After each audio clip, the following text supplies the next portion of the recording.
The next morning, Naruto woke up in his bed again.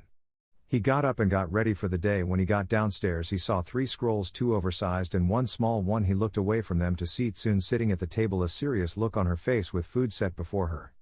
Naruto took his usual seat and waited for Tsune. "I have important news for you," Tsune said, her seriousness never dropping. Naruto nodded, eyeing the scrolls again. "You have read the books of Inari-sama and Kitsunheim-sama, correct?" Naruto nodded, allowing Tsune to continue. "I talked with them yesterday and they have allowed you to enter into the family of Kitsune." At this, Naruto's eyes grew wide.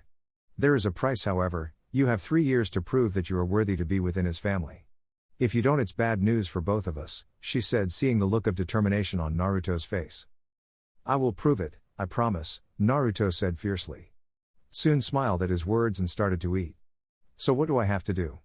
Naruto asked, starting to eat as well. "You have to sign your name in all 3 scrolls with your blood.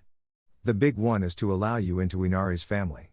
The second biggest one is to start your fox training, and the small one is the summoning contract for foxes, which only has Inari-sama's and Kitsunheim-sama's signatures in it." Naruto was astonished. "After you put your name in the 2 big scrolls, I will return them to Inari-sama. As for the summoning contract, that will be yours, as you will be the only master fox summoner in the world." "Oi, I thought summoning contracts were bigger. That's only a tenth of the size," Naruto said, remembering from reading one of the books Tsune had him read.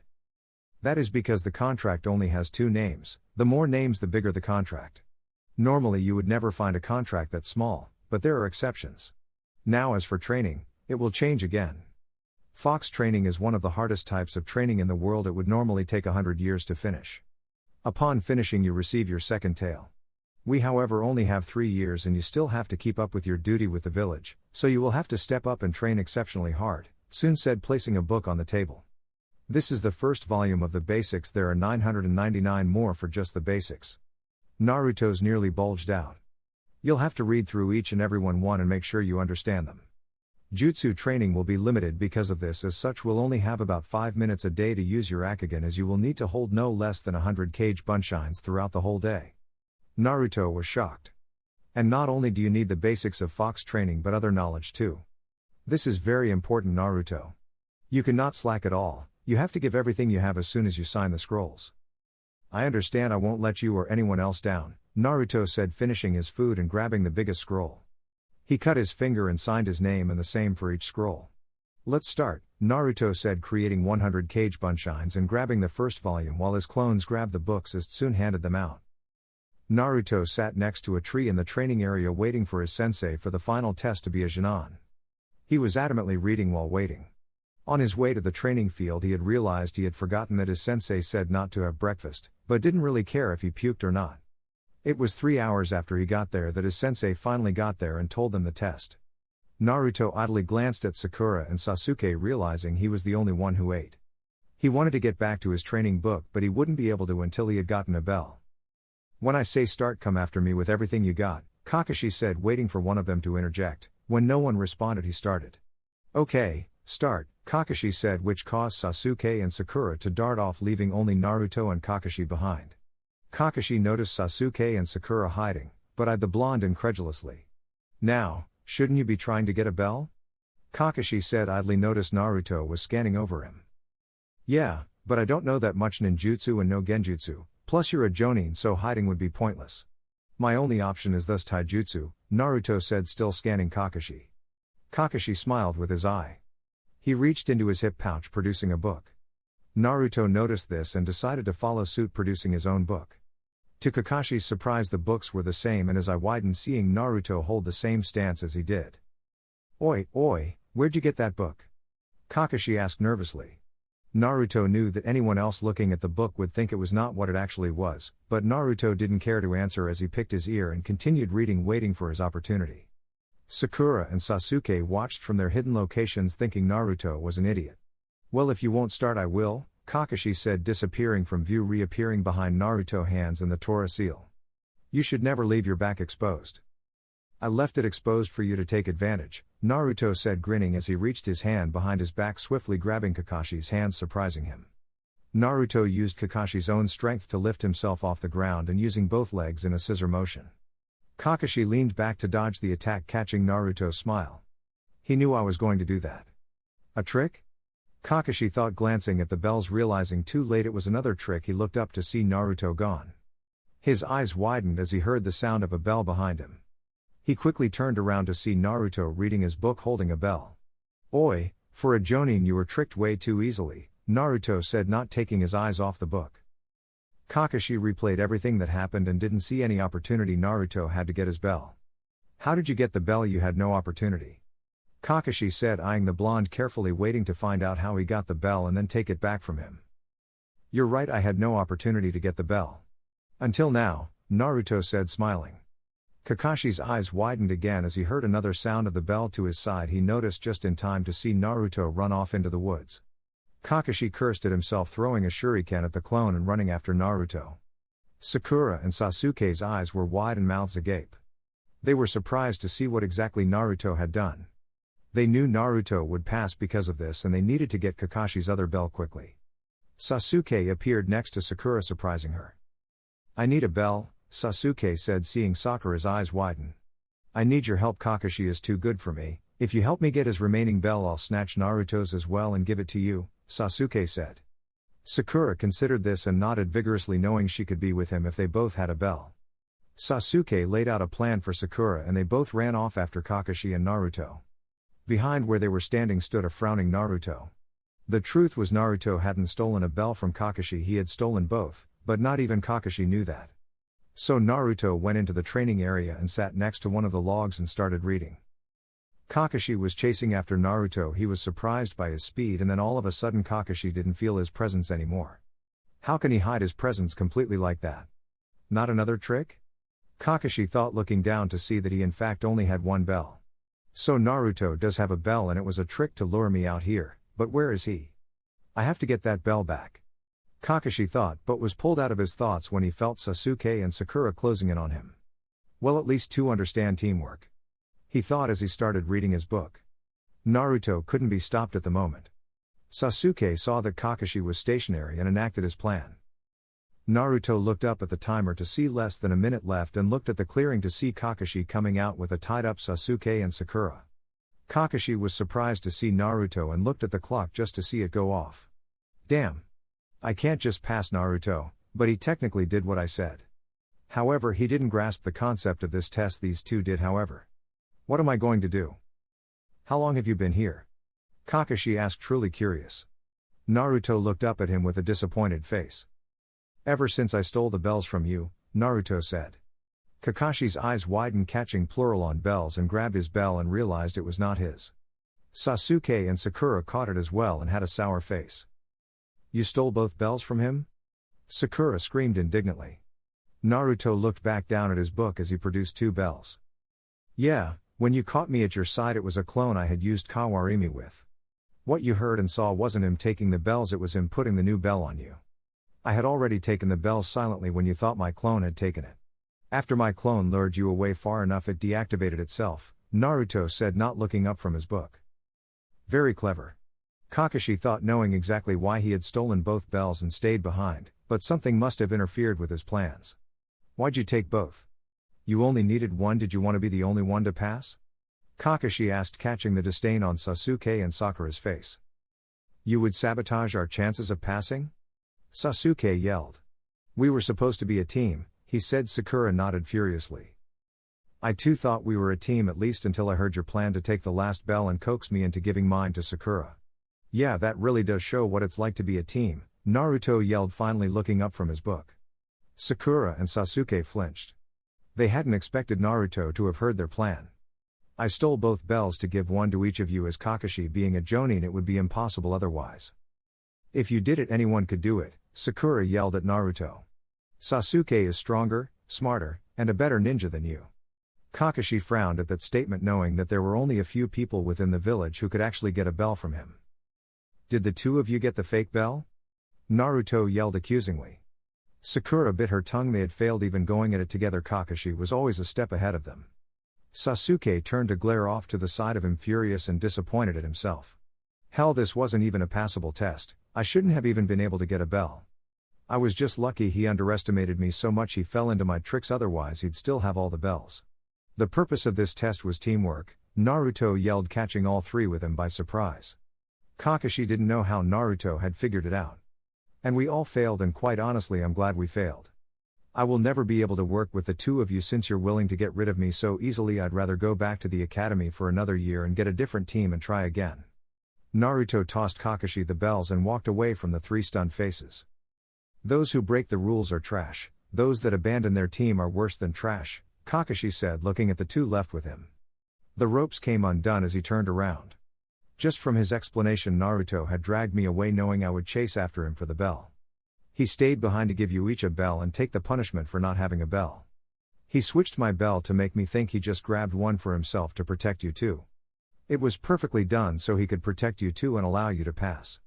You betrayed him before he had a chance. Because of that, you two are utter failures.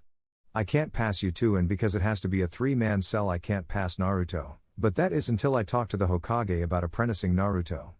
You two will be sent back to the academy and will have to try again next year, Kakashi said, disappearing. Sakura was saddened by this turn of events. She knew now Naruto was the best of them and they screwed up. Contrary to Sakura's feelings, Sasuke was pissed off. All because of that Dobi and that stupid sensei. I can't move on. Sasuke thought before he started walking away, a smile on his face. Oh, we'll see about that. I'm not going back to the academy. I have far too many high connections for that. Sasuke thought as he walked away, Sakura silently on his heels. Naruto was walking down the road silently reading. He had 5 hours before he said he would be home. Part of him wanted to go home and start learning from soon, but the other part wanted to just walk. So that's what he did, just walked. He felt a presence that seemed familiar and saw Shikamaru, Kyuubi, and Ino with an older guy heading towards him. He was about to just walk past them, but Shikamaru spoke to him. Hey Naruto, what are you doing? Shikamaru asked curiously. Naruto looked at them and noticed they had stopped. Oh, my team survival exam thing is over, so I decided to take a walk. What about you guys? Naruto asked, seeing their bright faces. Oh, we finished ours as well and decided to go out to eat to celebrate. Want to join us? It'll be good to have at least 4 out 9 of the newly formed Genin together, Shikamaru said. Oh, if that's the case then I should let you guys go without me. Won't feel right seeing as my team failed, Naruto said, casually catching all 4 with him off guard. Asuma noticed Naruto didn't look disappointed for not making it, so clearly he should have passed. How could you guys lose? You had Sasuke-kun, and undoubtedly Sakura should have been smart enough to come up with a plan of attack, Ino said, completely surprised. Did you guys fail because of not working as a team? Asuma asked, figuring that was it. I guess you could put it that way, but it would be more accurate to say Sasuke and Sakura failed. I passed the test, but since it's all 3 or none I failed also, Naruto said, scratching the back of his head. What do you mean? Kyuubi said. All 4 members of Team 10 were shocked when Kakashi appeared behind Naruto. I'll explain while we eat, Kakashi said, smiling. Asuma and his team nodded as the 6 of them went into the barbecue shop and found a place to sit. Everyone looked at Kakashi expectantly as Naruto read his book. Kakashi produced a serious air around him and his smile faded. This year I actually thought I was going to get a passing team, but other than Naruto they shouldn't have been allowed to be ninja, Kakashi said, surprising the 3 Genin. Asuma figured for Kakashi to not pass them was expected, but to say they should never be ninja is something you don't play around with. What do you mean? Sasuke-kun was the number 1 rookie this year. Of course he should be able to be a ninja. Ino protested. Naruto shook his head at the absurdity of all the girls that liked Sasuke. He means that those 2 had shown qualities that would get them or those around them killed. Even if they were to have put forth teamwork, sadly, Kakashi's saying they betrayed one of the teammates, Asuma said sullenly. He had seen many hopefuls like that and they never did become ninja, and if they did they ended up as missing nin.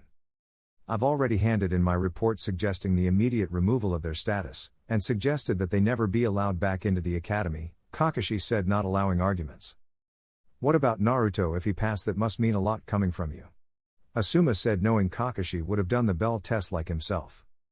He showed great ability and teamwork and managed to get both bells from me by himself, Kakashi said, smiling, looking at the unfazed Naruto. Both bells from the famous copycat ninja? Asuma asked, wide-eyed, looking at the boy. The other 3 looked at him in amazement. Not even the 3 of them together had gotten Asuma's bells.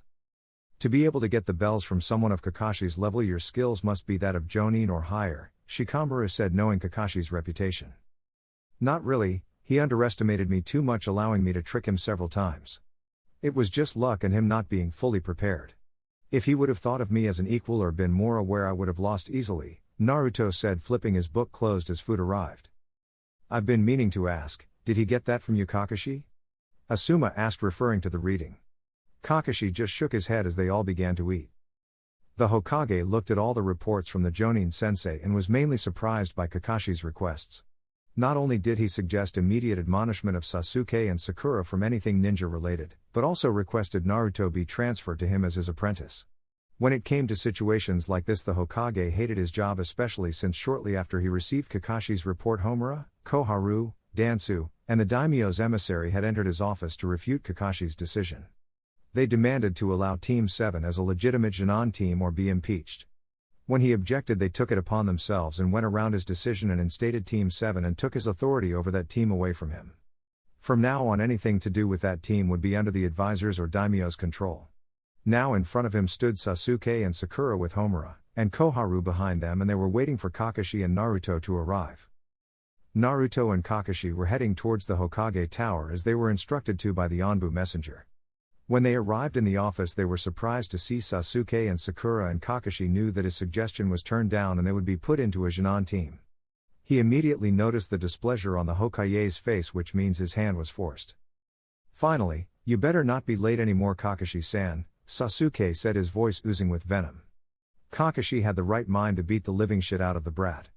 Even Naruto was going to attack until Homura spoke. Hatake Kakashi, you are hereby placed as Jonin Sensei to Team 7, consisting of Uchiha Sasuke, Haruno Sasuke, and Uzumaki Naruto. However, it is the council's decision that all your team missions will go through us and not the Hokage. It is also our decision, after reviewing your report, that you will not act as leader of the team, but instead only as teacher. When it comes to missions, you are not to be involved, and Uchiha Sasuke will be in charge of all team operations, Homura said. Kakashi was about to interject, but the Hokage subtly raised his hand, stopping Kakashi, his face showing it got worse. Training will also be determined by Uchiha Sasuke, and if any reports of you missing, being late to, or object to the training, you will immediately lose your position as well as placed under arrest for treason. This is neither up to discussion nor debate. This is the council's decision and will not change. This decision is for both of you. Uchiha Sasuke is in charge, and if we find out that either disrupted our decision, the consequences will hold, Koharu said, and the two elders started leaving. Kakashi's fists were tightening, causing blood to flow. The usually calm ninja was going over the deep end, and he was ready to kill something. He looked over to see Naruto was in the same boat as him, and he was sure that neither could hold on to the edge much longer before they shared a cell in Konoha's notorious prison. After the two elders left, Sasuke turned to them. Well, Kakashi-san, Dobi, training will start at 7 sharp. We'll have a mission ready for us by noon. Remember, don't be late, otherwise suffer the consequences, Sasuke said haughtily as him and Sakura left. Kakashi destroyed the closest thing to him, which had been a very expensive-looking chair. This, however, didn't come even close to subsiding his rage, and he wondered why Naruto wasn't destroying things with him. He looked at Naruto and noticed blood was flowing freely from both hands, but he stood there waiting, trying to be as courteous to the Hokage as possible. This meant Naruto, like himself, knew there was nothing the Hokage could do. My apologies, Hokage-sama, I will replace it, Kakashi said, straightening up. His anger quelled a little, remembering where he was. I was expecting a lot more damage, do not worry about it. Now I will tell you both, no, this is forced and there is nothing that even I can do about it. I've been told that they are to also be admitted into the Chunin exams as well without any objections. The Hokage said, pulling out a bottle and a cup. Kakashi knew the Hokage gave up drinking years ago. For him to have willingly broken his vow to never touch the stuff again means he too is in the same situation as him. Naruto-kun, I'm sorry to say, but because of this you will most likely not be getting any training from Kakashi. I will find you a private instructor to ensure you are taught well. Don't worry about it, Naruto said, which caused both men to look at him. They looked at his hands to see he was using Onbu sign language. The room is most likely tapped, and you offering help will put you in danger of consequences. Naruto signed to the two in the room. Kakashi walked around the room and found 12 elite Onbu listening devices. I'll just train with Sasuke and Sakura. If I don't get as far as them, that must mean I was never a good ninja in the first place. Kakashi signaled to the Hokage that there were 12 listening devices, but no imaging. The Hokage nodded. That was clever of you to catch Naruto-kun, however I still suggest an alternate sensei. The Hokage signed, saying something irrelevant in its place. I will, but none that you or Kakashi know, so as to keep you safe. I will find someone in which you two can't know who it is.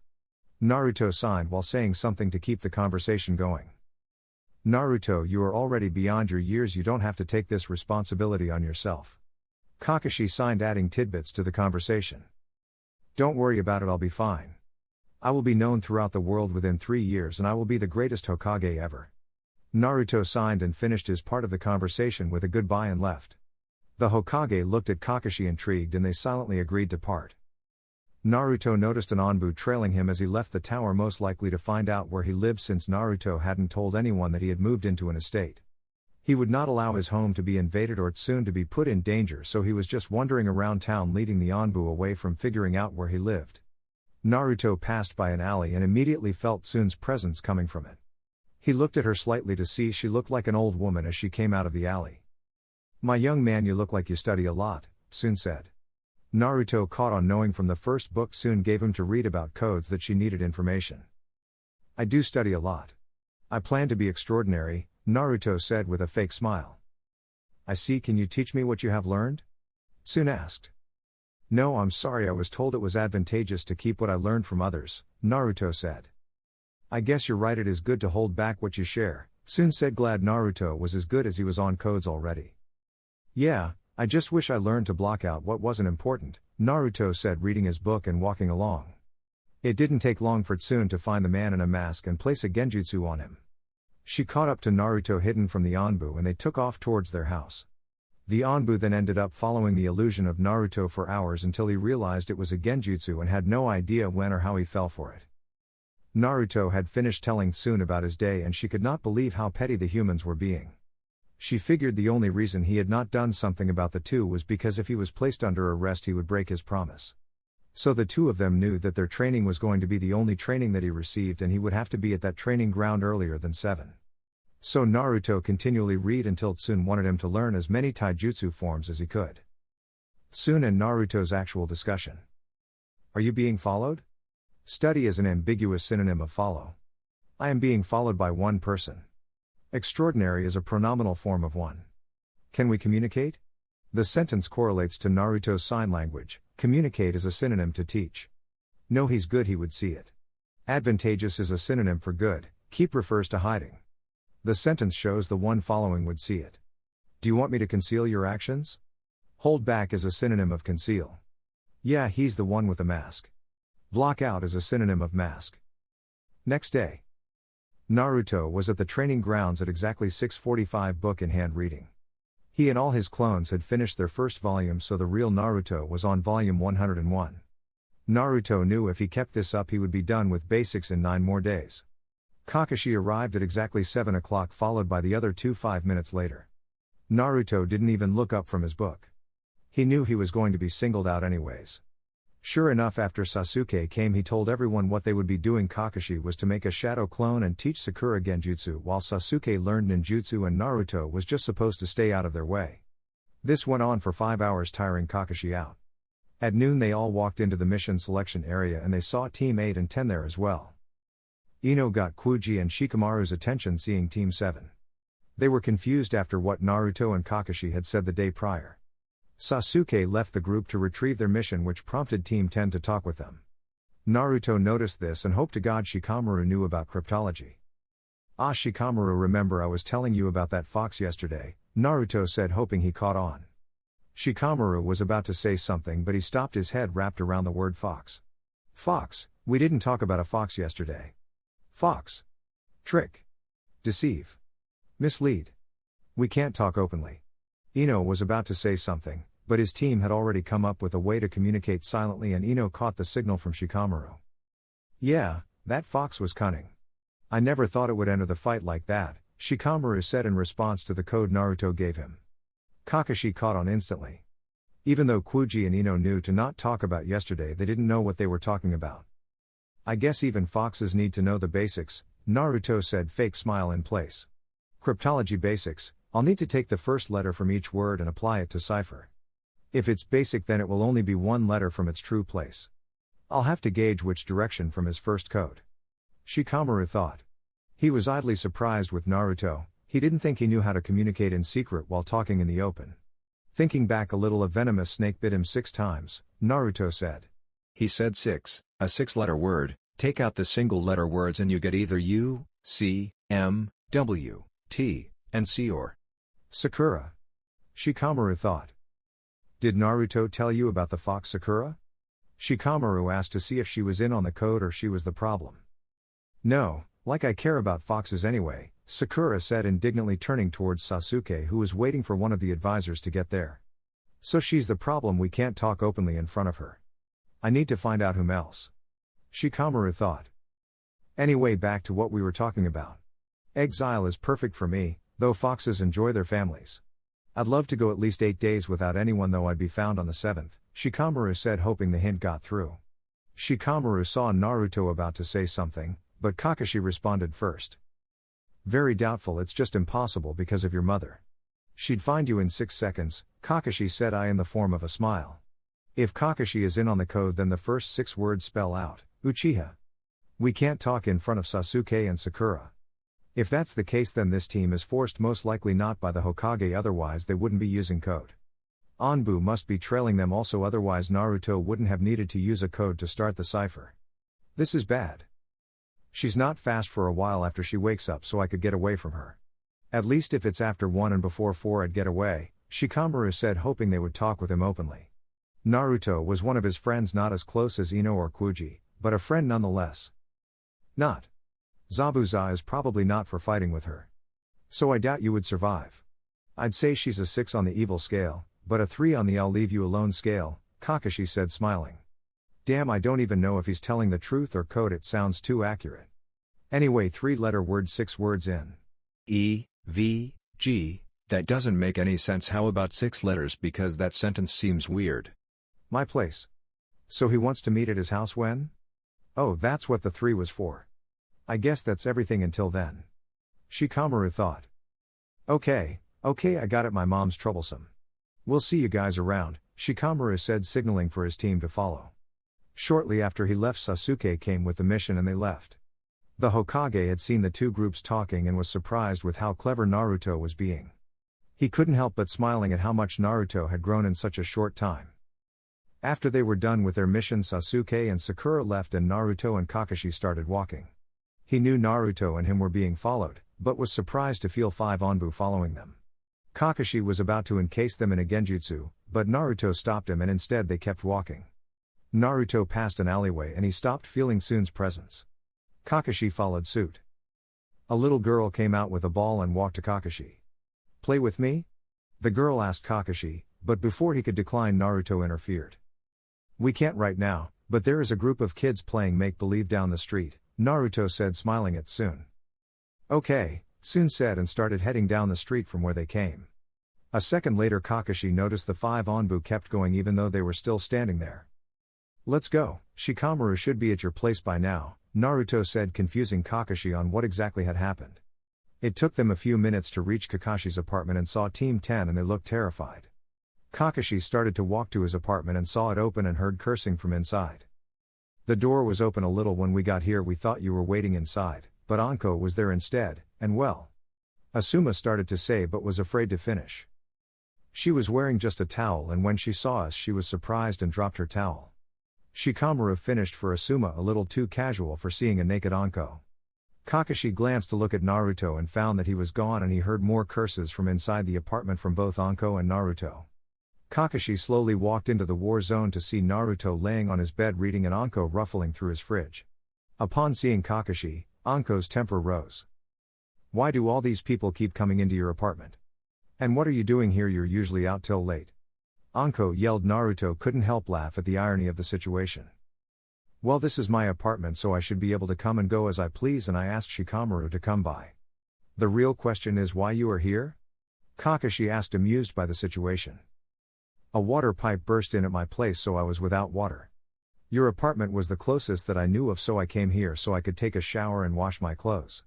I thought you'd be out late and you never have company so I thought it'd be okay to break in, Anko said, her anger subsiding a little, not too much as she was still furious about the free show she had inadvertently given. Is it safe? Asuma asked, walking in with his team following slowly behind. Naruto noticed the blush on both Kuji and Ino's face as they looked at Anko. She fumed at seeing them again and stormed over to the bed and sat next to where Naruto was laying. Everyone was curious why Naruto wasn't getting the shit handed to him, but it could wait. "Why are all four of you here?" Kakashi asked.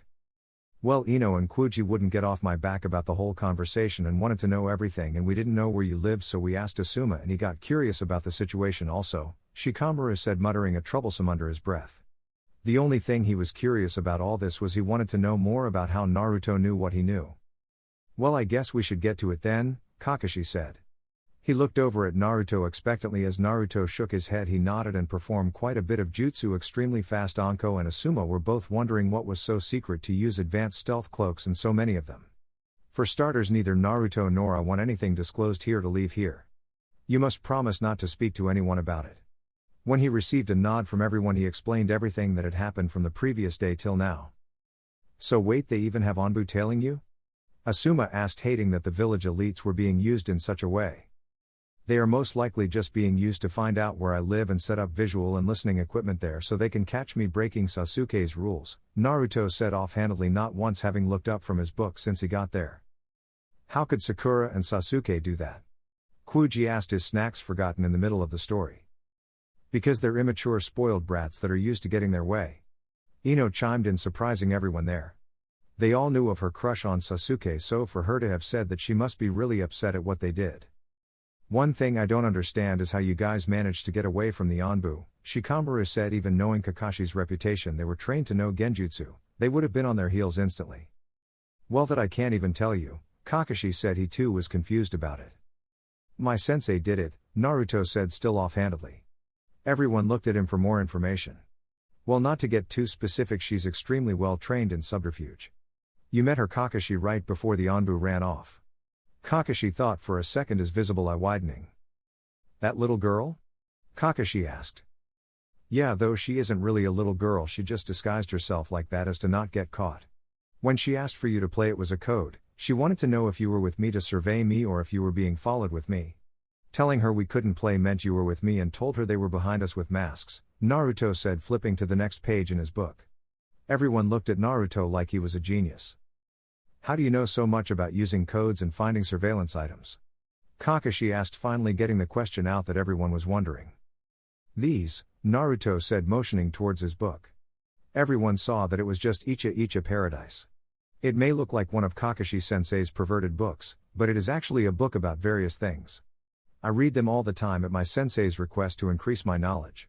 She put a powerful genjutsu on them to make anyone who isn't me think that they are just some other book.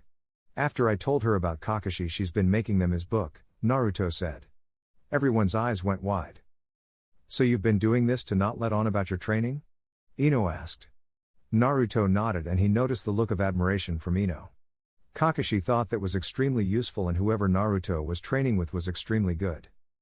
"By the way, Anko, weren't you out of town to get supplies for a buyer?" Asuma asked, trying to get more information about the transaction. "Yeah, I got the majority of what was asked of me, but there are still few of the rarer items left and my suppliers can't get them for a few days, which means my 50 million bonus is shot to hell," Anko said, cursing her supplier. Everyone's eyes were wide at the amount Anko said. 50 million? Just for getting a bunch of items?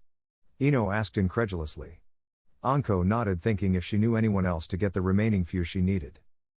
"How much are you getting without the bonus?" Kyuubi asked, mouth watering by the first amount. "Well, she paid up front 50 million for the items. If I keep getting the deals I've been getting, I'll have 6 million from that, which she said I was allowed to keep, and an extra million for the service fee," Anko said. Everyone was surprised by Anko's explanation. "But enough trying to pry information out of me, how about we find out exactly what Naruto-kun has been taught?" she said, changing the topic. "Yeah, I'm interested in that as well," Ino said, looking at Naruto to see that he hadn't changed his demeanor since he got there. "I really haven't been taught much. I know the Kage Bunshin no Jutsu, a little Kenjutsu and Taijutsu, and that's it," Naruto said, leaving his Akigan out for obvious reasons. "Why, you should be learning Genjutsu or something to that extent, since your sensei seems overly proficient with that," Kyuubi said, munching on some chips. "Well, after she found out my nature is wind, she said I'd need to master Taijutsu, otherwise it could be devastating if I was within a team," Naruto said, setting his book to the side, finished. "That is true. As wind-natured myself, my sensei made sure to pound as much Taijutsu into me before I even thought about learning ninjutsu," Asuma said, thinking back to his training. Seems like your sensei is a knowledge-based ninja probably working in the cryptology department of Onbu. Based on skill I'd say high Jonin rank, Shikamaru said, trying to get an idea who was training Naruto.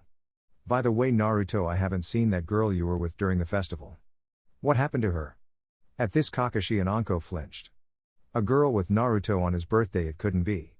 Kakashi and Anko thought simultaneously. Oh yeah, what was her name? It was pretty, but something you wouldn't expect as a name, Kyuubi said, trying to figure out the name. Oh, soon, Ino blurted out, remembering it because the girl was actually more attractive than her. Kakashi and Anko's faces turned pale by this new turn of events. What's wrong with you two? Asuma asked, looking at Anko and Kakashi. This caused everyone to look at them as well. Naruto, is Tsun still in this village? Kakashi asked slowly. Well, I might as well say, since we agreed not to let anything leave this room. She's the one acting as my sensei, Naruto said with a smile.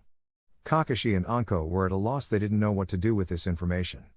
Everything just went from bad to dangerous. Jiraiya was sitting down at the table staring at Tsun. It hadn't taken him long to find her after getting into the village. He marveled at how much she actually looked like Kushina. So since Naruto's mother was one of the two conduits to seal you, her DNA was administered into you, giving you her appearance? Something like that. It changed both my human form and my human fox form. I obviously won't turn into my fox form, as not only will it restrict my powers, but I would be noticed immediately, Tsun said to the man. Jiraiya thumbed his chin lightly. He trusted his student's decision 12 years ago, but he still had his doubts. What about Naruto? What has happened to him since your release? Jiraiya asked. Well, nothing really. After I was released he became just an ordinary ninja with a lot of potential, but I'm working on changing that to an extraordinary ninja, Tsun said with a smile. You can sit in on our training whenever you like.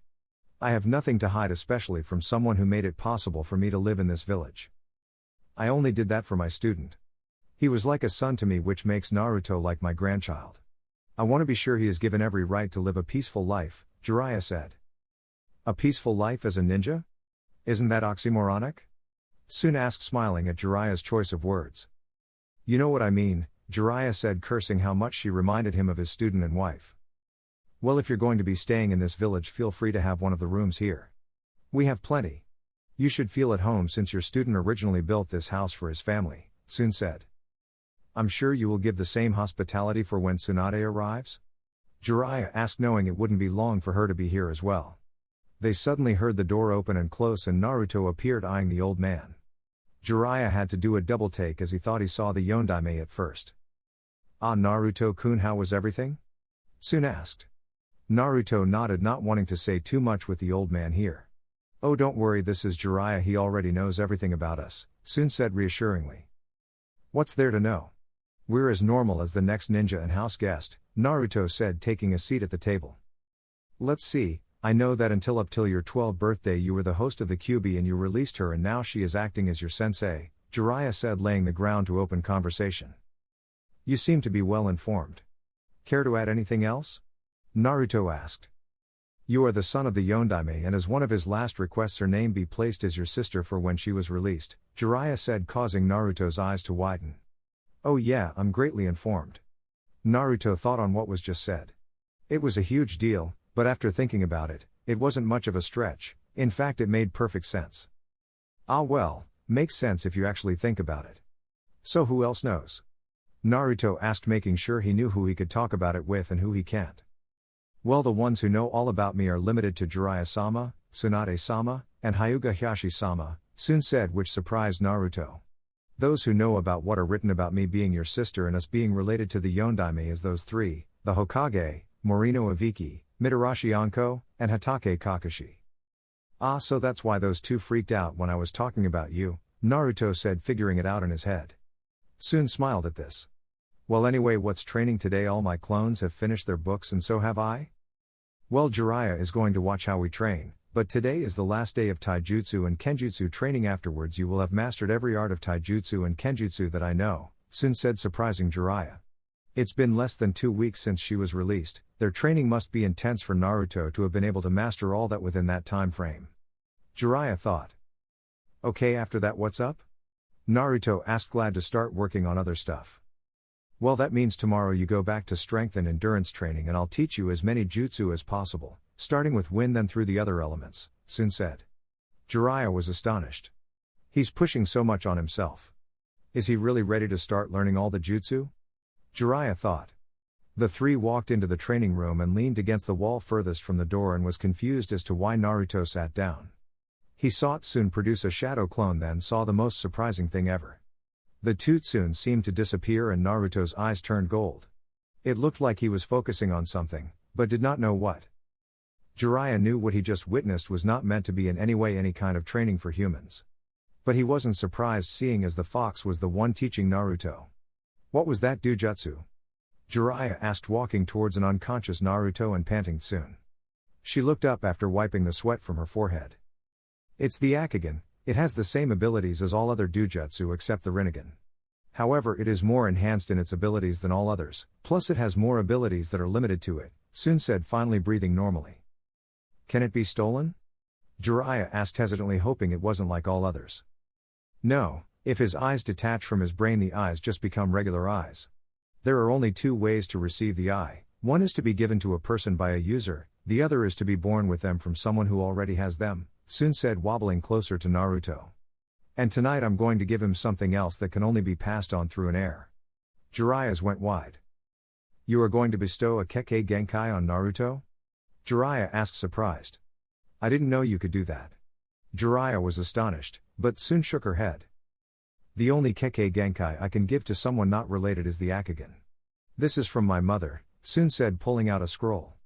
She told me that I could use it once, after that the scroll destroys itself.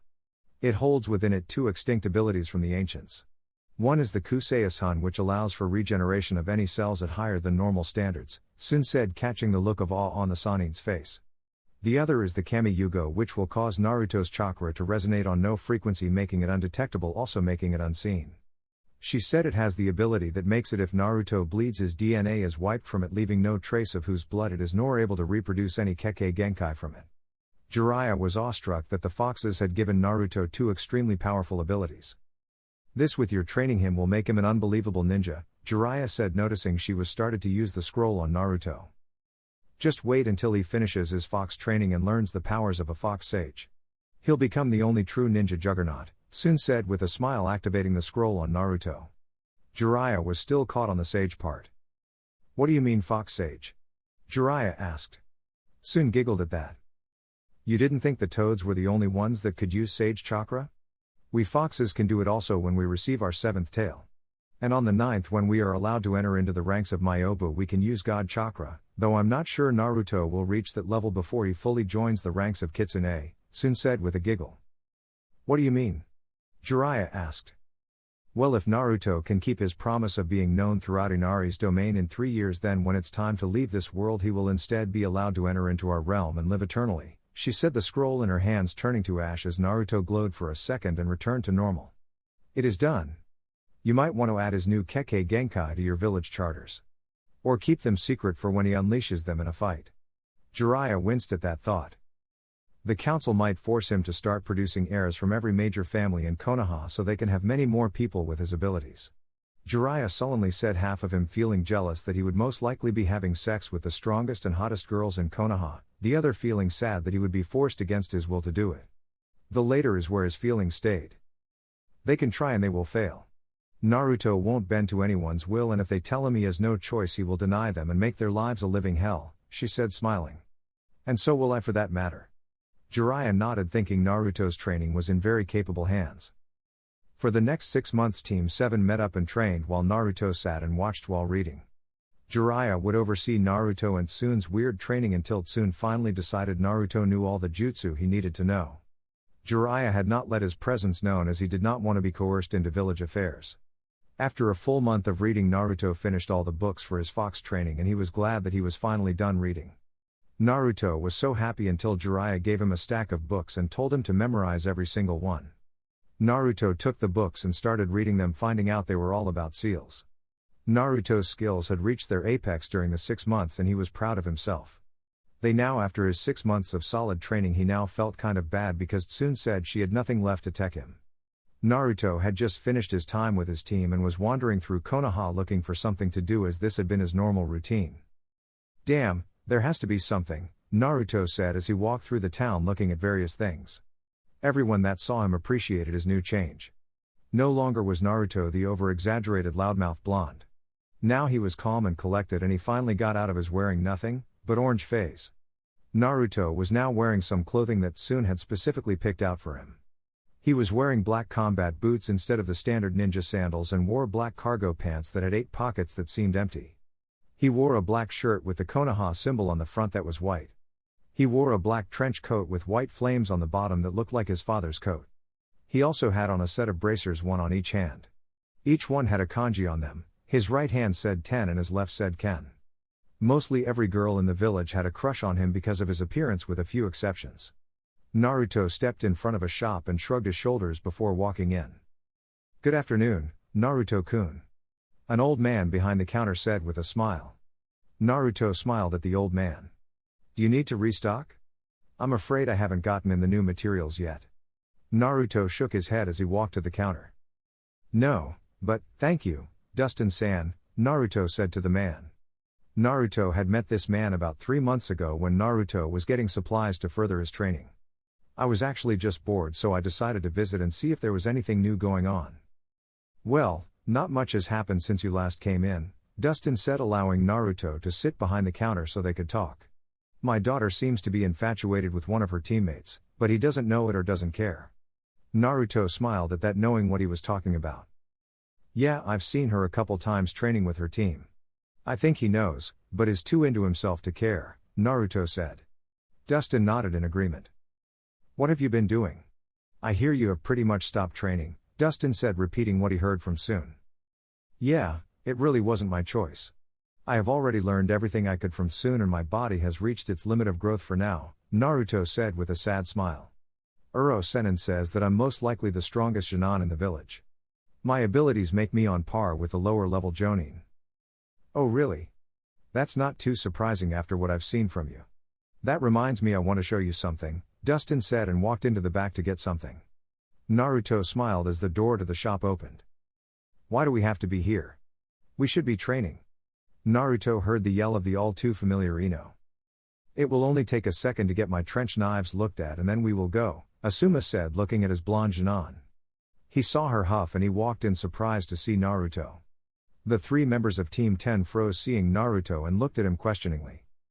"Welcome to Masamune Weapons, is there anything I can help with?" Naruto asked with a smile from behind the counter. The 3 Jonin had to take a double take to make sure they entered the right store and that they were really seeing Naruto there. "Naruto? When did you start working here?" Ino asked as they started walking up to the counter. "I don't, just helping out while Dustin-san is in the back," Naruto said, his smile not leaving his face. They all looked at him questioningly. "So I take it you know the store pretty well?" Asuma asked and got a nod in return. "How are you with identifying weapons?" Asuma asked, pulling out his knives and setting them in front of Naruto. Naruto picked them up and looked at them thoughtfully. "Okay. I can tell that these haven't been looked at in years," Naruto said, looking at Asuma to see him scratch the back of his head nervously. "It looks like you brought them in because they chipped recently, but they should have been brought in sooner." "What do you mean?" Kuji asked. Naruto looked at the knives curiously and gripped them tighter before setting them on the counter. "The grips are worn, the blades have dulled, and the knuckle dusters are about ready to snap," Naruto said. Asuma looked crestfallen. "Why haven't you brought them in sooner, Asuma-san?" Dustin asked, coming out of the back carrying a katana. Everyone looked at him curiously. He walked over to the counter and eyes the knives. "It'll take a week to get them back into their original condition. I've been a bit preoccupied. I keep planning to, but something comes up, and when I noticed the chip today I knew I had to do it now," Asuma said, looking away from the glares he was getting from his students. "Naruto-kun, can you take them to the forge for me to work on?" Dustin asked with a smile. Naruto gave a nod and took the knives to the back. "Now, Asuma-san, I don't want this to happen again. You are one of the only weapon-specific ninja in Konoha. I don't want your weapons failing you," Dustin said in a reprimanding tone. "I understand. It won't happen again," Asuma said, scratching his cheek. Dustin nodded as Naruto came back. Naruto took his seat behind the counter and looked at everyone curiously. Naruto, how come you're not training? Shikamaru asked, knowing he had to train after his team training in order to get any training done. Naruto just shrugged to the question, not really knowing how to answer. You have been training, right? Shikamaru asked. Not that much lately. Sun-chan stopped working with me thankfully, and I just haven't gotten around to finding another sensei. Naruto lied. Why are you thankful your sensei has stopped training you? Ino asked, a bit surprised. Naruto grinned. A few months ago she poisoned me, Naruto said, his grin not leaving his face. Everyone stared at him wide-eyed. It wasn't too bad after a while, but she did it every night for a month. I always passed out after she gave me the poison and it was quite painful, but I learned how to deal with it after a week, Naruto said. Why did Sun poison you? She didn't seem like a bad person. Kyuubi asked worriedly. Naruto was about to respond, but Shikamaru beat him to it. She wasn't poisoning him to kill him. It was part of training. By using poison in low doses the body gains an immunity to it. It's an archaic form of training and nobody uses it nowadays since each team has someone medically trained on their team, Shikamaru said. Who's medically trained on our team? You? Ino asked, pointing at Shikamaru. No, you or Ino, Asuma said with a smile. Ino's eyes widened. I've never been trained to use medical jutsu, Ino said. Naruto eyed the four curiously. You aren't trained the jutsu until you reach a higher level, but you have extensive knowledge of herbology, Shikamaru said, growing bored. Ino looked thoughtful for a minute and then nodded, knowing he was right. So who's the medical ninja in your group, Naruto? Kyuubi asked curiously. We don't have one, Naruto said passively. I guess that I'm the most suited though because I know the human body so well and I too know herbology, but I won't be trained as a medic as a secondary specialty. Naruto explained. Although Tsun wants me to learn from Tsunade Haim when she gets here tonight. Uro-sennin says I have to prove to her that I am capable before she teaches me though. Tsunade-sama is coming back to the village tonight? A girl wearing a Chinese shirt and buns in her hair yelled as the door closed. Everyone looked at her questioningly. Yeah, at least that's what Uro-sennin says, Naruto said casually. Naruto flinched when the girl ran up to him, jumping over the counter. Can you introduce us, Naruto-kun? The girl asked with stars in her eyes. Naruto's sweat dropped at the girl's actions. Yeah, no problem, Tenten-chan, Naruto said, causing the girl to squeal and run into the back. What the hell? Ino yelled. Everyone looked between Ino and where the girl ran off to. Oh, well, Naruto-kun here, Dustin said, handing Naruto the katana. I know you said you didn't want a sword yet, but as the Tenkin you can't be without one. This is just a standard one that adjusts for chakra. When you're ready for your real one I'll be waiting, Dustin said, and Naruto nodded, attaching the blade to his back. Naruto then saw Tsun walk into the store with a serious look. Naruto-kun, Hokage-sama needs your assistance immediately, Tsun said, surprising everyone. Alright. Thanks Dustin-san. I'll see you guys later, Naruto said, leaving the store with a wave. Everyone looked at each other, curious as to what the Hokage would need. Naruto arrived at the office of the Hokage and walked in. Tsun had left once she relayed the message to Naruto. Naruto looked around the office and saw the annoyed faces of the advisors and stoic face of his leader. You requested my presence, Hokage-sama? I still think this is a bad idea. There has to be someone else, Koharu said, glaring at the Hokage. The Hokage sighed and looked at his advisors. This was a request by the daimyo himself and he said to use anybody who could do the job. Aside from myself, Naruto-kun is the only active ninja capable of this. The Hokage said and ignored the glares from his former teammates to look Naruto in the eyes. I have been informed that you are proficient with seals, is this correct? The Hokage asked. Yes, Hokage-sama. I have finished training in all style of seals that are available in the elemental countries, Naruto said. The Hokage nodded and pulled out a scroll and motioned Naruto to take it. Naruto read over while the Hokage continued to talk. This is an A-rank mission. The Hokage said. It isn't rated this high because of danger or anything severe. It is time-oriented and requires Fuinjutsu specialty. Among the ninja in this village I am the only with adequate proficiency to accomplish this task, but I cannot leave my post for the required time. I was told by Kakashi and Tsun that your proficiency in seals is quite adequate for this task. The Hokage said. Yes, I can perform the necessary seals and bindings, Naruto said, still reading over the scroll. This request was made by the daimyo of Hai no Kuni. Therefore you are permitted to take part in this mission despite agreements that have been made by your team and the council. The Hokage said, looking directly at his advisors. We'll see about that. Once the emissary gets here we'll see what he has to say about this, Homura said gruffly. Naruto finished with the scroll and held onto it while everyone in the room waited for the emissary to arrive. About 5 minutes later the doors opened and everyone was shocked by who entered. What was I summoned for? Sun asked, walking into the room. You were summoned? The Hokage asked, completely confused. Yeah, something about a request from the daimyo needs to be resolved. I assume this has to deal with why Naruto-kun was summoned? Sun said with a smile. Everyone in the room looked bewildered.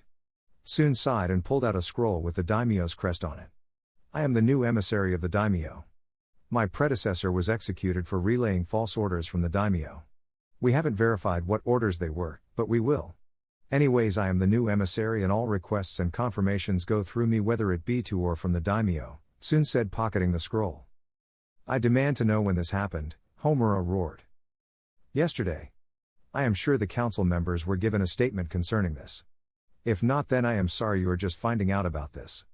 Now the reason I was summoned, please? Sun said with a frown. I wish to send Naruto-kun on the mission that the daimyo requested, but I have been given protests by the council. This concerns my jurisdiction over Team 7.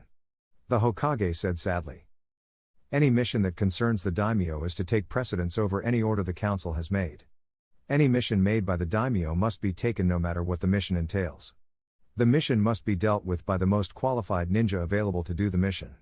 These are the laws incorporated by the Shodaime Hokage and can only be overturned with a unanimous decision by the council, the Hokage, and the daimyo of Hi-no-Kuni, Sun said. She then looked over everyone in the room. If Naruto is the most qualified ninja available to accomplish this task, he is obligated to do so. This is the law and has no room for objection. Then Sarutobi, according to the law you must take this mission, not Uzumaki, Koharu said. Any mission may be taken by the Hokage only when there is no other ninja in the village capable of completing the mission. If this is a mission Naruto can do, then Hokage-sama cannot take it, Sun said as if reading from a book. What about the daimyo making it so Uzumaki must attend all team meetings, otherwise he be placed under arrest for treason? Homura asked. Any mission that may contradict a law or right passed by the daimyo will be dealt with according to a final decision of the Hokage. For instance, the daimyo says no ninja from Hi-no-Kuni is to enter Kaze-no-Kuni, however he asks a mission that requests us to enter that area. The Hokage makes the judgment of which order to follow, Sun said. Koharu and Homura looked displeased. Naruto, you are given this mission. You leave immediately with no objections. The Hokage said. Yes, Hokage-sama, Naruto said, walking out the door. Homura, Koharu, I trust you will relay the message to Team 7 that Naruto will not be participating in the team until his mission is over? Sun asked but received no answer. Hokage-sama, any attempt to restrain Uzumaki Naruto for this will be an act against the daimyo and all participants will be held in contempt, including your advisors, Sun said, turning around to leave, smiling at the looks of shock on the advisors' faces. Naruto was walking through the village heading for the gate. As soon as he was at the gate he was stopped by Kakashi. Naruto, what are you doing? Kakashi asked curiously. I have a solo mission that requires me to leave the village for a few days, Naruto said, and saw the shock on Kakashi's face. The mission will last 3 days, but as per the mission requirements I cannot explain what I will be doing. And you have been given clearance for this mission? Kakashi asked. Yes, don't worry, it seems that I now have a friend that is close to the daimyo, so hopefully soon enough we can both get out from underneath Sasuke's greedy little fingers, Naruto said, turning to the gate. I have an idea that I want to try after I get back from the mission that will give us a little more authority in our team. I'm tired of Sasuke getting all the credit while just sits around watching me do all those D-rank missions. And I am sure you are tired from being ordered around by a Jinan, Naruto said, feeling Kakashi's nod. So I'll be back in a few days and we will go from there, Naruto said, disappearing from view, slightly surprising Kakashi. As soon as Naruto was a little ways away from the village he did a few hand seals. Kushios no Jutsu, Naruto said, slamming his hand to the ground. Naruto looked at the yellow fox that was twice his size. Naruto-sama? The fox asked with a bow. I need to get to Hi-no-Terra to the south of here, Naruto said, hopping on the back of the fox. The fox nodded and disappeared. They appeared at their destination within half an hour when it was projected that he arrived in 5 hours. Thank you, Sokoto-san, Naruto said, earning a bow, and the fox disappeared. Naruto looked at the monastery he arrived at curiously. He walked up to the gates and touched his hands to the gate. So, this is the barrier? It's stronger than I thought it would be, but another layer of protection would help, Naruto said and looked around the building. After Naruto searched the entire building, he leaned up against the wall next to the gate and assumed a meditative stance. The scroll had specifically said that he would be permitted inside until the ones inside knew he wasn't going to harm them. He sat like that through the whole night, not moving for anything. The next morning the gate, but Naruto made no movement. "What are your intentions?" a man said as he stood in front of him. "I was sent here from Konoha to assist with your barriers and protection seals," Naruto said, pulling out a scroll and held it up to the man without opening his eyes. The man took the scroll graciously and opened it, reading the contents. After he was finished reading, he looked at Naruto questioningly. "You are a seal master?" the man asked, confused. "Despite my age, I'm actually quite experienced," Naruto said calmly. "I have already looked around the building and found a few weak spots in the seal that were overlooked. I will have to see the interior seals before I can give my full analysis. What I can tell, the main gate is secured, but it will only help if an enemy strikes the front," Naruto said. Naruto felt the man nod and walked into the building. Naruto heard the gate close and continued to wait. "Kairiku-sama," the man said to a bald man wearing monk garbs. He handed the man named Kairiku the scroll that Naruto gave to him. Kairiku nodded and accepted the scroll and read through it. He nodded again and the man walked back through the gate. "You may enter," the man said and stepped to the side of the door, permitting Naruto entrance. Naruto finally opened his eyes and got up. He bowed to the man and walked inside the monastery. "You must be hungry," Kairiku said to Naruto. "Follow me, please," he said and started walking, followed closely by Naruto. "Thank you for your offer, but I don't wish to intrude," Naruto said modestly. Kairiku smiled and shook his head. "It is the least we can do. I know a fair amount about seals, but I am not a master in any right. It will help us greatly to have a seal master look over what we have done," Kairiku said. Naruto nodded as he took in the sights of every nook and cranny of the building as he walked behind the monk. They arrived into a small room where Kairiku sat at the far end behind a table. Naruto took a seat in front of him next to a small table much like the table Kairiku sat behind. "How long have you been a seal master?" Kairiku asked. "Only a few months. My sensei knows quite a bit about seals, however I learned the more pronounced functions from Jiraiya-sama," Naruto said. Kairiku only nodded. "You are also very aware of our customs and what you are obligated to do to gain entry into a monastery," Kairiku said as he began eating. "Most times people will go straight to pounding on the gate demanding entrance. I was half expecting it to be Hokage-sama that came for this. So when I saw you I was a bit worried you would be one of those people." "Not at all. My sensei taught me the ins and outs of formalities for all types of situations," Naruto said while eating. "After reading what the mission consisted of, I knew the time frame was due to formalities rather than the time needed for me to perform my duties," Naruto said, and Kairiku nodded.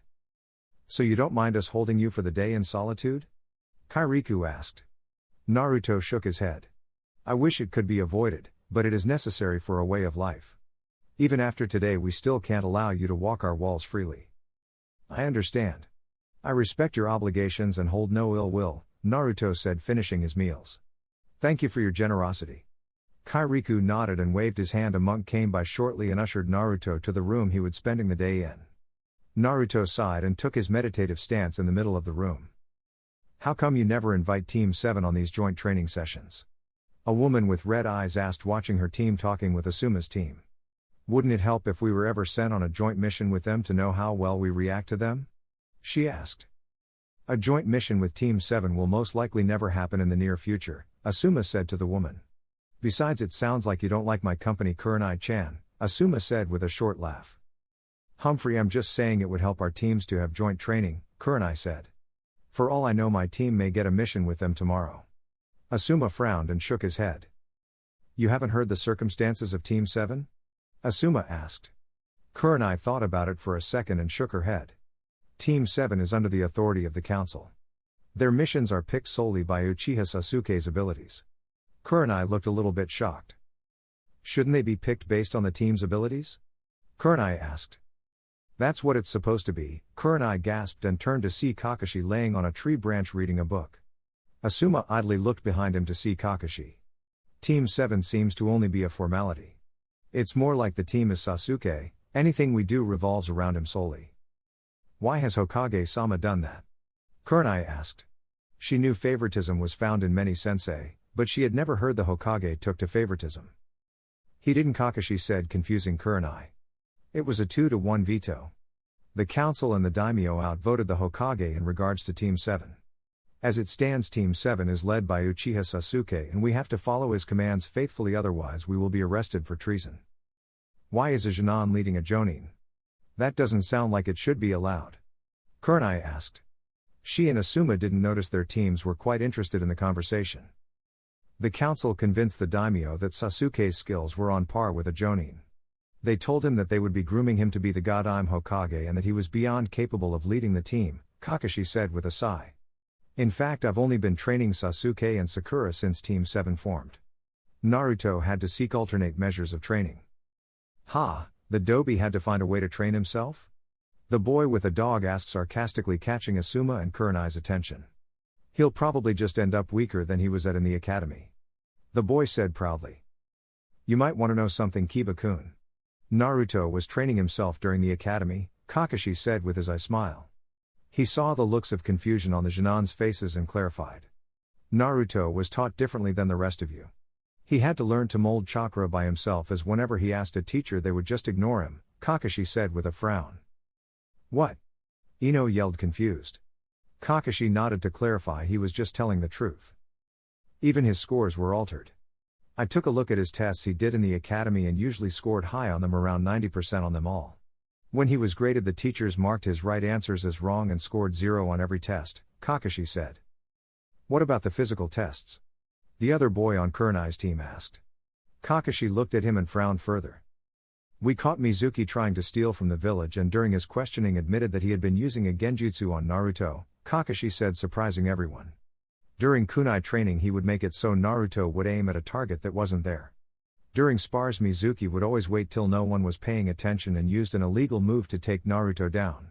And during your physical training exercises he would use a body weakening jutsu to make it seem like Naruto was weak and collapsed after a couple of minutes, Kakashi said.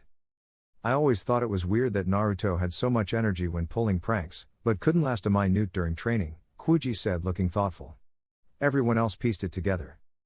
So Naruto-kun was sabotaged, but still kept trying his hardest? A girl with lavender-colored eyes asked meekly. Kakashi nodded. Oh, Naruto-kun. The girl thought with a blush. Why aren't you with your team, Kakashi-sensei? Shikamaru asked. Sasuke and Sakura are meeting with the council about something that they didn't think I should know about, Kakashi said with a frown. And Naruto? Ino asked hesitantly. She wouldn't admit it, but she was concerned about yesterday. Kakashi looked brighter at the question. He's on a solo mission, Kakashi said with a smile. Everyone looked shocked. What kind of mission? Kiba roared, pissed that Naruto got a solo mission and he didn't. Kakashi scratched the back of his head. I don't know. When I asked the Hokage he said the contents of the mission were outside my clearance, Kakashi said. Asuma and Kurenai looked at Kakashi suspiciously. They both knew that there were few missions outside of a Jonin's clearance of knowledge. Those missions consisted of assassinations, infiltration, spying, and things that dealt with security. Mainly they knew that the only missions a Jonin didn't have clearance to get the information for was someone else's A-ranking missions. Kakashi-san, Hokage-sama requires your presence. An Anbu said, appearing in the field. Kakashi nodded before him and the Anbu disappeared. The two teams looked at each other bewildered. Naruto spent the whole day in his room waiting for the next day. He was quite bored, but knew it was for the purpose of the mission. The next morning Naruto was taken to Kairiku's quarters and talked a little bit about the seals required while they ate. After the meal was done Naruto started getting to work and after 12 hours Naruto finished securing the monastery and reinforcing the seal on the gate. Naruto was offered to stay another night, which he graciously took. After Naruto woke up the next day he left, thanking everybody's hospitality. They in turn thanked Naruto for everything he did. Naruto decided to have a nice walk back to Konoha since he was already a day ahead of schedule. Naruto continued to walk for 4 hours until he suddenly stopped. He turned around as he noticed 2 large chakra signals, so he decided to check to see who it was. When he saw them land right in front of him and he became curious. One was a male about 20 years old and the other was a female and she looked like she was between 16 and 18. They both had fire red hair, but the boy's was cut into a crew cut while the girl's was long reaching the small of her back in a ponytail. They both wore standard ninja attire, but Naruto couldn't see any headband or village symbol. Uzumaki Naruto, correct? The male said. That depends on who's asking, Naruto said casually. I am Ryuma Tensei and this is my sister Kaoru. The male said. We mean you no harm. We actually came to give you some information about someone that is after the Kyuubi, Tensei said. Naruto gave the look that said he was interested. Our leader is a part of a group known as Akatsuki and their goal is to collect all of the Baijuu and steal their power from the Jinchuriki, Kaoru said. Naruto frowned and grabbed the hilt of his sword. Don't misunderstand, we are not a part of the group and our leader is only in the group as a spy. I doubt you have any proof, so I will just give myself a chance and ready myself, Naruto said, not letting go of his sword. The male nodded, agreeing to this. What kind of information do you have? All we know is what they are planning and who is in the group, but we don't know what their goal is, Tensei said. 4 people in the group are actually considered to be immortal. And the leader is exceptionally strong, but our leader believes there is someone else pulling the strings, Tensei said while Kaoru pulled out a scroll and tossed it to Naruto's feet. Naruto bent down, keeping his eyes on the two. In that scroll is all the information we have on the group including our leader, Kaoru said. Naruto used his free hand and skillfully opened the scroll, keeping one eye on the two in front of him. And which one is supposed to be on my side? Naruto asked. Uchiha Itachi, Tensei said. Naruto looked confused and read further down the scroll. We are already aware that you are no longer a Jinchuriki, but this cannot be made common knowledge. In a few months Itachi-san will make his move against you to keep up the act. You are either the first or last target, but the way things will work out you will be the last, Kaoru said. Naruto nodded absently, showing that he was listening, but didn't care. Naruto rolled up the scroll before pocketing it and giving the two his full attention. This is the only time we will be making a face-to-face meeting. Whenever we receive more information we will send a messenger to you directly, Kaoru said, turning around to leave. Itachi-san must make his performance perfect, so he will try to kill you if you two ever come into contact, Tensei said as he too turned around to leave. When they were sure Naruto had nothing to say they jumped away and started running. Naruto looked at the two lazily before he couldn't see them anymore and released his sword. He was about to head on back to Konoha, but was stopped when 3 ninja jumped in front of him. He looked up at their faces and saw 3 things he didn't really want to see. Each man in front of him had a Konoha forehead protector with a slash across the symbol. Look at what we have here. One of the men said. He wore a dark blue shirt with standard ninja pants. I think it's the demon, Garo. Another man said to the man that spoke. This man wore a standard ninja outfit, but also wore a flak jacket. He looked to his other comrade. What do you think, Matsui? I think we should kill him, Yami, Matsui said. He wore battle armor made of steel and carried a battle axe on his back. Naruto didn't wait any longer to pull out his katana. The 3 men shifted, but regained his posture. He wants to play, Garo said. I say we play with him. I'm sure someone will pay for the body of this demon, Yami said. Naruto just looked from man to man, his eyes turning gold, surprising them. They all seemed to be jonin in strength and chakra. I'll have to make this quick before they have a chance, Naruto thought as he poured chakra into his legs. Let's kill him, Matsui yelled, pulling his axe from his back. The 3 men attacked simultaneously. Naruto watched them move in slow motion and worried slightly. They're quick. They are much faster than me and they are more experienced in battle. Crap, I should have just ridden Sokodo home, Naruto thought as he swung his sword forward. All 3 men jumped away as the sword nearly hit them. He has some skill, Garo said, smiling wickedly. But we beat him in speed. The other 2 men smiled and nodded. Naruto frowned and ran at them. As he swung his sword down at Yami he was easily blocked by a kunai. Matsui gripped his axe over his head and swung down at Naruto with amazing speed. Crap. Too fast for me to dodge and I can't block that, Naruto thought as he watched the axe come at him slowly. Naruto let the worry settle on his face as he molded chakra throughout his entire body. Right as the axe was about to cut through him, Naruto expelled all the chakra from his body and disappeared. The 3 men's eyes widened when a gust of wind pushed them away. What the hell was that? Yami yelled, looking around wildly. The 3 men stood a triangle, their backs facing each other, looking around madly for Naruto. Naruto on the other hand was looking at them confused. Couldn't they tell I used a Sunshine no Jutsu? And what was that wind? Naruto thought as an idea formed in his head. Naruto disappeared and reappeared in front of Yami. Yami's eyes widened as a gust of wind pushed him back and he saw Naruto lunging his sword towards his chest. He quickly reacted and swung his kunai down only to watch Naruto disappear and a gust of wind push at him again. He watched in horror as Naruto kept disappearing and reappearing in front of the three men. He's toying with us? He's moving so fast the air displaces when he moves, Matsui yelled trying to strike Naruto again. Naruto grinned maliciously. My body doesn't give off the use of chakra so they can't tell it's sunshine. I still didn't know you could use wind to flicker into. I'm going to have to look into this when I get home. Naruto thought as he kept up his pace. Naruto saw an opening and struck his sword into the chest of Matsui. Naruto became worried again when his sword just scraped the armor. Kage Shuriken Ame no Jutsu, Garo yelled as the three men jumped away and shurikens started raining down on Naruto and around him. Naruto did his sunshine again, but gasped as he could move his feet. He quickly covered his head with his arms. After the rain of projectiles stopped, the three men grinned while looking at Naruto who had shurikens sticking out of his arms and back. Got to love my armor, Matsui said as he patted the metal around his body. If it wasn't for that we may have not stopped him long enough. They all looked shocked when Naruto brought his hands to his side and looked at them ferociously. So that's what it was. Your armor is actually a conduit of stored energy. When my sword scraped across it I was stuck to the ground, Naruto said, looked at his arms and frowned.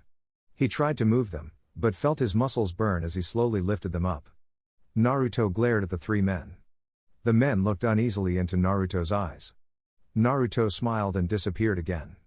The men felt the wind behind them and turned. Matsui looked wide-eyed as Naruto kicked him with a spinning heel kick.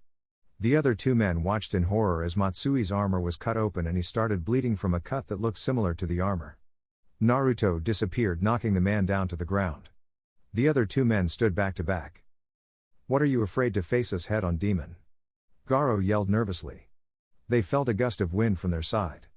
They looked to see nothing. Ninja don't fight head on, Naruto said without letting his appearance be seen. To Yami and Garo it sounded like Naruto was talking from all around them. They looked around nervously. Naruto appeared above them, his leg above his head. Garo became wide-eyed as Naruto's foot came into view, but couldn't do anything as Naruto performed a flawless falling axe kick, sending the man face first into the ground, blood pouring out the back of his skull. Yami turned around in time to see Naruto disappear and did the only thing he could think of. Sunshine no Jutsu, Yami yelled after doing a few hand seals. He disappeared in a swirl of leaves. Naruto reappeared where Yami was and looking to his left. He's running away at a furious pace, Naruto said casually. Naruto shrugged his shoulders and looked at the two men. He knew Garo was dead and Matsui was dying. Naruto sighed and pulled out as many of the shuriken as he could. He left 3 in his back because he couldn't reach them. Naruto walked over to Garo and cut off his head. Naruto sighed before performing a Katen jutsu, destroying the body. Naruto placed the head into a scroll and bound Matsui. This became difficult. I need to get stronger. Sunshine no jutsu won't always work, Naruto said sadly to himself. He did a few hand seals. Kushios no jutsu, Naruto said as he slammed his hand to the ground. A puff of smoke revealed and Sokoto appeared and bowed to Naruto. Are you alright, Naruto-sama? Sokoto asked. Naruto nodded weakly before heft the large man onto the big fox. Naruto sat onto Sokoto and grabbed hold of Matsui. Konoha please, Naruto said, earning a nod, and they were both gone. So there it is. I'll let you know this is not the original chapter I wrote. I actually have 126 pages already written for this story, and after rereading most of them I didn't like the feel of it. So this is the outcome. I did this mainly to not stray from the ideas I originally had. I think this one turned out about than the original chapter 5, and because of this chapter I thought of the most awesome way to do the wave mission that I have never seen anyone do. Most people won't like it, and some may actually think it's kind of cool. Only way to actually know is to wait till next week. Now for jutsu. Kage Shuriken Ame no Jutsu, Shadow Shuriken Rain Technique. Sunshine no Jutsu, Body Flicker Technique.